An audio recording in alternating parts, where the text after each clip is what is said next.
Սիրելի հայրենակիցներ, չնայած այն հանգամանքին, որ այս պահին քննարկվում է կառավարության 2024 թվականի ծրագրի կատարողականը, բայց ըստ էության Նիկոլ Փաշինյանի ելույթը անցած 7 տարիների մասին էր։ Իրականում անցած 7 աղետաբեր տարիների մասին է։ Եվ ես վստահ եմ, որ այս տարիները պատմության մեջ հենց այդպես էլ արձանագրվելու են փաշինյանական աղետաբեր 7 տարիները։ Եվ հաշվի առնելով այն հանգամանքը, որ Նիկոլ Փաշինյանը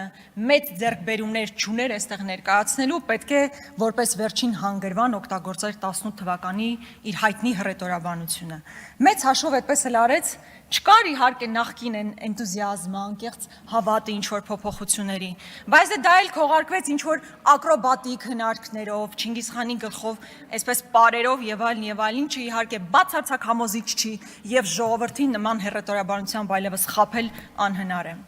Իհարկե այստեղ եղան ԿՊԱ-ականներ, ովքեր եկան ու փորձեցին այսպես արդարանալ, մեկնաբանել, թե ինչու օրինակ դատաիրավական համակարգում փոփոխություններ չեն լինում։ Բա թե գիտեք, դեմոկրատական երկրներում դա տասնամյակներով ա տևում։ Դուք գոհ ու շնորհակալ եղեք քաղաքացիներ, որ մենք 7 տարվա մեջ գոնե մի բան արել ենք։ Կամ տնտեսական աճի մասին, երբ խոսում ենք, ասում ենք, գիտեք, ինչեր ա եղել մեզ հետ։ Էս էլ որ ձեզ համար արել են, գոհ ու շնորհակալ պետք է լինեք, սիրելի քաղաքացիներ։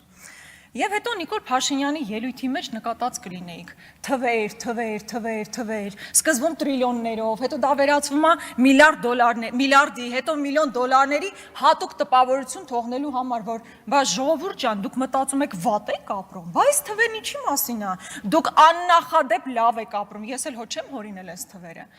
Այս թվերը բացարձակ մանիպուլատիվ են, որովհետև եթե օրինակ մեր բյուջեն այս 7 տարիների ընթացքում հավելյալ, ինչքան էիք ասում, 4.2 միլիարդ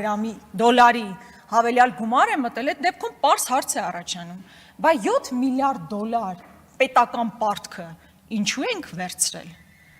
այդ 7 միլիարդ դոլարը ինչ ենք արել, ինչ եք արել, եթե 4.3 ավելացել է, դրան էլ 7 միլիարդ դոլար ավելացրել եք, ինչ ա ստեղծվել Հայաստանում կապիտալ առումով, որը մեր սերունդներին ինչ-որ մի բան տալու էր։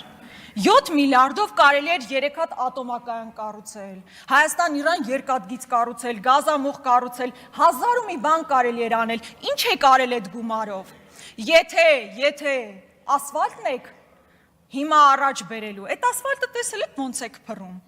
Տարին նույն տեղը 5 անգամ փռում, հետ եք փռում։ Այնքան անորակ է այդ ամեն ինչը կատարվում։ Մեր հայրենակիցները պետք է իմանան, որ մինչև 2018 թվականին մեր պետական պարտքը եղել է 7 միլիարդ եւ 18-ից 25 թվականին գրեթե հասնում է արդեն 13 միլիարդի։ Եվ որպես արդյունք որևէ հստակ բան արձանագրված չի։ Այնպիսի ձեռքբերում, որը կարելի էր սերնդների համար թողնել։ Արտասահմանյան ներդրումների մասով ինչ ներդրում եք ապահովել մինչև հիմա Հայաստանի Հանրապետությունում։ Եթե օրինակ ամուսարը փորձեք հիշատակեք, ապա ես ձեզ կասեմ, որ եթե 18 թվականին նույնիսկ ներդրողը կարող էր ամբողջ գումարը դնել շահագործելու համար հանքը, ապա հիմա այդ ներդրման 150 միլիոն դոլարը Հայաստանի Հանրապետության բանկերն են տվել, այն էլ կառավարության երաշխիքով։ Դա ինչ է նշանակում, որ Աստված մի արածցե, ինչ որ մի բան տեղի ունենա եւ շահագործումը կասեցվի, 150 միլիոն դոլարը մնալու է ոչ թե ձեզ վրա, Հայաստանի Հանրապետության ժողովրդի եւ մեր ապագա սերունդի վրա։ Որևէ գործարան մեծ առումով չի կառուցվել, չնայած նրան, որ խոստացել էիք, մետաղաձուլարան կառուցել, չկա, գազաբալոնների արտադրության գործարան, Սևանի շաքարում գործարան, հայկական հեռուստացույցների գործարան, Սեպու 1 ավտոմեքենաների գործարան, չկան, այդ ամեն ինչը հայտարարվել է, բայց տեղի չի ունեցել։ Այստեղ անդադար խոսում է, որ թոշակառուները հիմա ինչ-որ լավ են ապրում, որ թոշակները 22%-ով միջինը բարձրացել է, մոռանում են ասեն, որ ինֆլյացիան 25% է, այսինքն գնաճը 25% է, թոշակառուների գումարն էլ ավելացել է 22%-ով, այսինքն 18 թվականին թոշակառուն ավելի շատ բան էր կարողանում գնել, քան այսօր է գնում, սա ևս փաստ է։ Եվ հետո հարց է առաջանում, լավ, եթե այդքան բյուջեն լցրել եք, ամեն ինչ իդեալական է, Բայց դեպքում գլխով ոտքով քաղաքացու գրպանը մտնելը եւ ամեն վերջին կոպեկը քերելը ինչ նպատակ է հետապնդում։ Լավ, այսպես ընդհանուր վերցնենք, էլի, օրինակ 18 թվականից հետո Թունյան Բաբկենենց հարևան Պողոսը, չնայած ոնց հասկացանք դուք արդեն նորակառույց եք տեղափոխվել, այս վերջին ցույցերից այդպես նման մի արձանագրում կարող, եթե սխալվում եմ ամեն դեպքում։ Թունյան Բաբկենենց հարևան Պողոսի կյանքում ինչ է փոխվել, ասեմ ինչ է փոխվել, նախկինում եթե իր գույքահարկի համար պայմանական օրինակ 20,000 պետք է վճարեր, հիմա վճարում է 60,000 դրամ 3 անգամ, Արոն Գաբրելյան, մի ընդհատեք տեղից, հիմա վճարում է 60,000 դրամ, հաջորդ տարի վճարելու է 80,000 դրամ, 4 անգամ ավել գումար է վճարելու,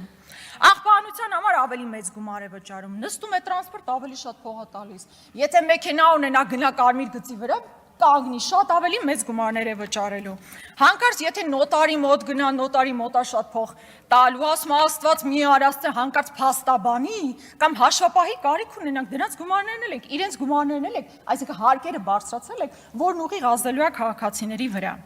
Այս խեղճ մարդը մտնում է խանութ, ամեն ինչ թանկացել է, ինչին կպնում է թանկացել է, հազիվ գնում է նստում է տուն, գլուխը բռնում է եւ փորձում է հեռուստացույցով գոնե մի դրական բան լսի, լավ վերջը մեր երկրում մեզ համար մի դրական բան կատարվում է, թե չէ։ Եվ պարզվում է օրինակ այն դեպքում, երբ որ ինքը այդքան հարկեր տալիս է եւ իր աշխատավարձը մեծ հաշվով չի փոխվել, պարզվում է, որ օրինակ 2024 թվականին կառավարական դաչաների գումարը 60 միլիոնով ավելացել է։ Եվ տարեկան 603 միլիոն դրամ գումար տրամադրվում է կառավարական դաչաներին։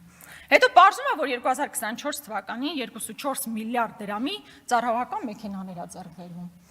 Այս խեղճ Պողոսը գլուխը բռնած ասում այ Նիկոլ, 18-ին երկուսս էլ վարչապետ էինք։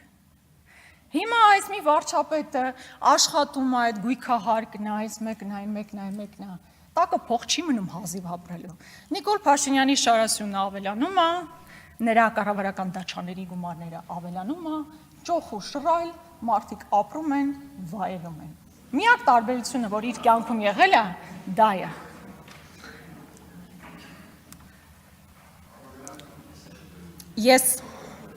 Ես էլ չասեմ են հանգամանքը, որ օրինակ, հետո էլ լսում է, որ 4.5 անիֆից, այո, 4.5 միլիարդ դրամ տրամադրվել է ֆլայ առնան ստեղծելու վրա, վատ նվելա, կորսվելա չկա, դատական հայցնել շալակել ենք։ 1.5 միլիարդ դրամ Ավինյանը իրա կնոջ ընկերուհուն է տալիս։ Ընդեղ բանի դասարանցուն էլ ոնց որ 1 միլիարդի չափով գումար է տվել, 2.7 միլիարդ դրամ Մոսկվա գրասենյակ է ուղարկվել, ընդեղ հարցում ենք անում, ասում ենք, ինչ պատասխան եք տալիս, ինչ որ արդյունք ստեղծվել է, թե չէ, որևէ պատասխան չկա։ Այդ անիֆում պարոն Եղոյան, տասնյակ հազարավոր դոլարով մարդիկ աշխատավարձ են ստացել։ Լավ, ձեզ չի հետաքրքրում այդ տասնյակ հազար դոլարով աշխատավարձը։ Եկել պարոն Գաբրելյանն ասում է, մի քանի 100,000-ով ավելացվել է, տասնյակ հազարավոր դոլարներով մարդիկ գումար են ստացել, ոչ մեկ չգիտի այդ մարդիկ ով են, ու եկել ասում ենք մենք, եկել ասում եք հերոս հարկատու գումարները տուր, որ ես քո կյանքը բարելավեմ, տեսնում ենք ինչքան եք բարելավել, էլ չեմ ասում Snoop Dogg-ը, հրթիռը, որ ընդհանրապես ապարդյուն է եղել, պարգևավճարների մասին եք դուք երբեմն բարկանում, որ մենք խոսում ենք պարգևավճարներից, բա ոնց չխոսենք, կառավարության նիստում ասում ենք բոլորս առաջին դասարանում ենք մնացել, տգետենք, բայց նաև պարգևավճար եք ստանում։ Այդ ո՞նց է տենց ելնում, պարգևավճարը չեն տալիս ավելի լավ աշխատանքի համար, այդ որ աշխատանքի համար պետք է պարգևավճար ստանաք։ Հետո ինձ դուր չի գալիս նաև այդ ձեր տոնը քաղաքացիների հետ այդ մունաթի, որ բա դուք չեք աշխատում, դուք չեք անում, ասենց անընդհատ մունաթ է գնում ժողովրդի վրա։ Ուսում հասկանալ էլի 10 թվականից այս կողմ։ Քաղաքացուն ինչ եք ասել, որ չի արել։ 18-ին ասել եք, փողոց դուրս տարի, դուրս ա եկել փողոց, ձեզ բերել է իշխանություն։ 20 թվականի պատերազմին ասել եք կամուֆլյաժ բրոնիժիլետ վերցրու գնա պատերազմ, գնացել է պատերազմ, վերջում ասել եք դասալիք եք դուք ժողովուրդ։ Հիմա հարկերը բարձրացրել եք, մարդիկ չեն կարողանում ապրել, գալիս են ցույց են անում, վրաները թքում եք, էլ համբալ եք ասում, էլ չգիտեմ ինչ եք ասում, էս ինչ վերաբերմունք է ժողովրդի նկատմամբ։ Բայց մեծ հաշվով ժամանակս քիչ է մնացել։ Երբեմն հեկտարների մասին, վերադարձի մասին խոսք է գնում։ Ու այս համատեքստում մենք 240 կիլոմետր տարածք ունենք օկուպացված։ Այդ նույն պատվախնդրությամբ դրա մասին խոսեք, դրա համար ինչ-որ բան արեք։ Բայց քանի որ ժամանակս ավարտվում է, ասեմ հետևյալը։ Նիկոլ Փաշինյանի 7-ամյա